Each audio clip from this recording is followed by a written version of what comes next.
নদীর এপার কহে ছাড়িয়া নিঃশ্বাস, ওপারেতে সর্বসুখ আমারও বিশ্বাস।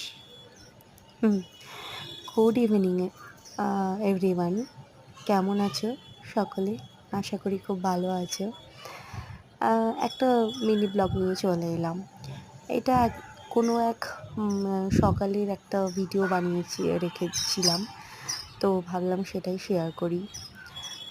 আসলে আমার গ্যালারিতে যাই ভিডিওগুলো থাকে সেগুলো আমি তোমাদের সঙ্গে শেয়ার করি।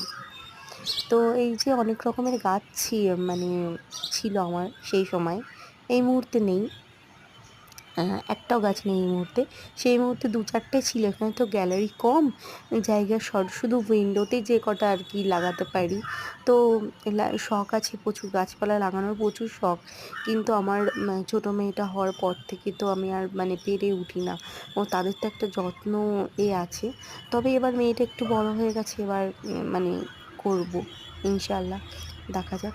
তো এই যে গাছ টাছ পরিষ্কার করছিলাম, নোংরা পড়েছিল, পরিষ্কার করে সেই টাবে পানি দেব, এইসব করছি সকালবেলায়। আর যে কথাটা বললাম, নিশ্চয়ই মানে তোমরা সবাই জানো যে আমরা সকলে মনে করি যে আমার থেকে হয়তো অপরজন বেশি সুখী। আসলে না, সুখী তো আমরা কম বেশি সবাই। এখনকার যুগে তো দুঃখী খুব কম মানুষই আছে। হ্যাঁ, তো সেরম নয়, নিজের জায়গায় সবাই সুখী, এটা মনে করবে। হ্যাঁ, এই লাইনটার মানে